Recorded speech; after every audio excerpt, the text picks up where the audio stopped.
So hey, can you guys hear that? That is the sound of a finished waterfall. I wanted to share with you guys some tips that I have learned along the way as being a waterfall builder.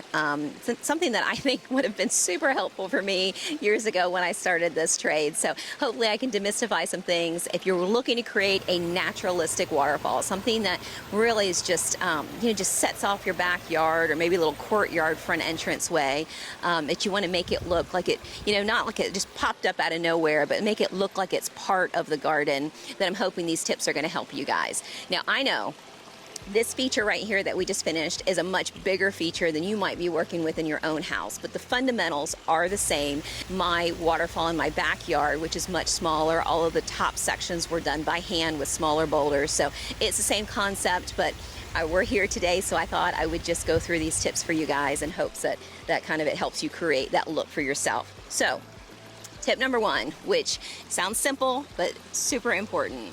So when you're building your waterfall feature, you're gonna dig out your basin. That's where you're gonna start. You're gonna dig out the hole or the basin area for where the water is going to collect. Whatever company that you work with, we're Aquascapes contractors, so we use Aquascapes products, but there's so many different varieties of products depending on your budget. So you're gonna dig this area out quite nice and large. You're gonna take all of that soil and you're gonna use it to build your waterfall.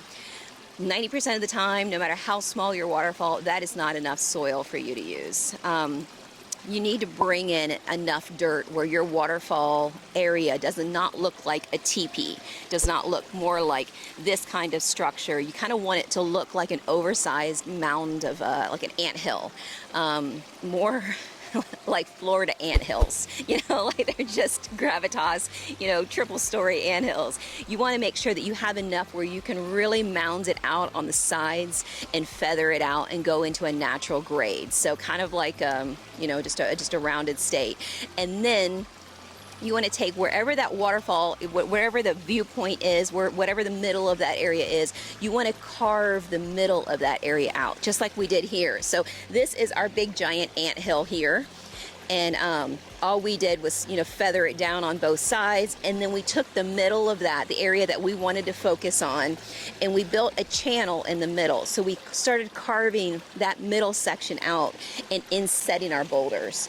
Wherever you're starting from the top there, that you have enough kind of framework around to kind of create and inset boulders just to frame where that water is going to go. That way this has a nice deep line. Now you see that the boulders that we used at the top, they're only, they're handheld boulders. They're boulders that you can pick up and move.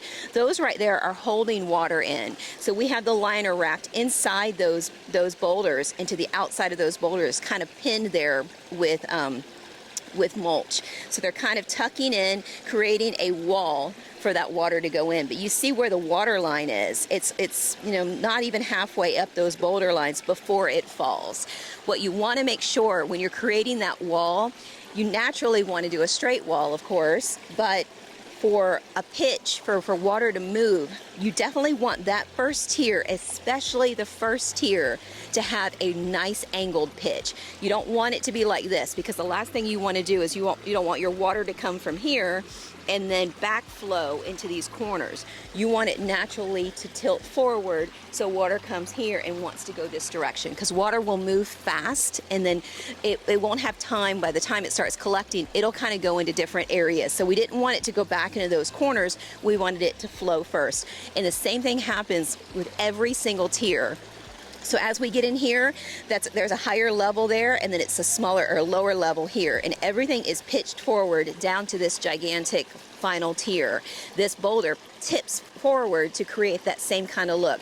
Now, in this particular house, or this particular water feature, my client wanted a heavy amount of sound, so we have pools of water sitting here. Normally, this would flow into just stone. There'd be a tad bit of water in the stone, but not much, not like a pooling area. But she wanted to, bring in birds and really have some serious sounds. So we have a thick layer of water everywhere. But you can do the exact opposite. You can do a very sheet style waterfall where it moves so fast that it doesn't have time to pool. You don't have to have these pockets. I personally like the look of them, but to each his own. It's really up to you. You can do it both ways. The next thing that I would suggest is to mix your stones, mix your boulders. Many times I'll see where people will do all the same size stone. You know, even if it's handheld stone like this, I'll see them just do that all with one size stone. That looks very, very man-made. If you can pocket some bigger stones in there, great. If you can pocket only certain size, like it's only something that you're kind of carrying in from your front yard or your backyard by yourself, then make sure you bring in smaller stones than that to make sure that, you know, you have some mix and match. It matters so much. You can see the variations of different stones. So here we have the river jacks here, and then we mixed in with a little bigger Tennessee field stone. And then we have, you know, look at the difference between, I mean, this giant boulder that we're sitting on. This is our frame rock. This is our, what we call the destination rock. This is the rock that we sit and relax on. We do this often, and we'll do this usually more so at the bottom to kind of create kind of a standing point when you're enjoying the water feature, or a sitting point. And if you can do that and mix and match your stones, it just makes for a natural waterfall, no matter, you know, what sizes you're working with. Just mix and match. When I started doing this, I always like the look of stone wrapping around a water feature, because I think it kind of gives you a nice clean edge all the way around. So I would wrap it with like a white river rock or brown river rock all the way around the water feature, making it look like I put a string of pearls around, you know, boulders and the waterfall. It just didn't work. So if you can mix and match the elements there. So right at the bottom here we have a smaller white Alabama river rock, and then it goes into a bigger white Alabama river rock in the basin where I needed to make sure that that water didn't move the rock in any kind of way. And then you guys will see the river jacks dispersed in key areas that are right through here. I mean, that just that little bit of touch. Now that was done on purpose just to hold water from moving the dirt down below. So just retaining that soil there. And then I'll use mulch and plants to do the rest of it. Like, I love these golden sedum. Now these guys are going to encroach right into these corners and flow right in to touch that water, and it's going to really soften those edges. So I've done that with pothos vines, I've done that with these guys, I've done that with creeping ficus running on boulders, and that's just a great way to naturalize the look. So if you can kind of just tuck in your plants and your trees to kind of overgrow into that.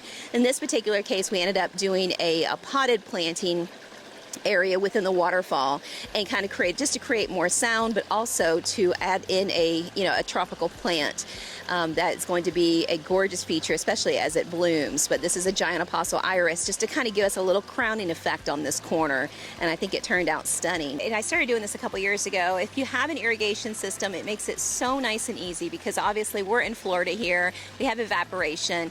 Run a little bubbler line underneath your rock into this basin, and that way every time your sprinkler system comes on, it just adds a little bit of water to it.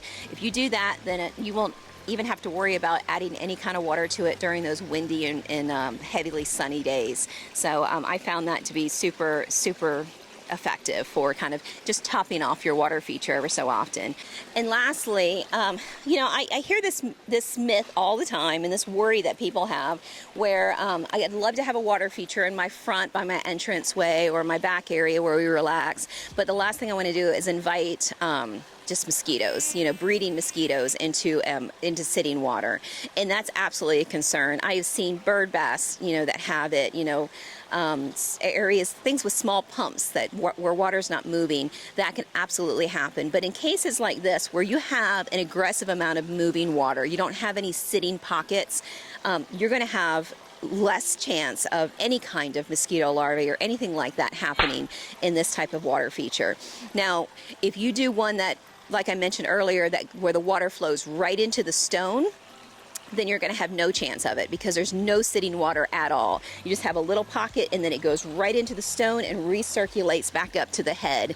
This area has a little bit more sitting water, but to combat that worry, we put in 2 pumps on this particular feature. So we have a pump in that pot that also flows in that little pool of water to push that water forward. So as long as your water is moving, then you're not going to have any mosquito problems. They're looking for still water. So, I hope that helps. I hope that you know, gives you guys some insight on kind of creating a more naturalistic look for your water features, because they're a gorgeous thing to add into your garden. They're the perfect thing, even if you're just putting a little one in a pocket area right by your front door. Oh my gosh, they're just, having a sound of water brings you outside so much. So I love that. If you guys would like any more information, then feel free to reach out to us on water features. Custom Aquatics, Brad and Adam are fantastic over you're in the Melbourne area. They're fabulous to work with. I'll be sure to link their information down below. They helped us with this water feature as well, and just the artistry and the whole thing was just a fun thing to collaborate on. So anyway, you guys, I hope this video helps, and I will see you in the next one.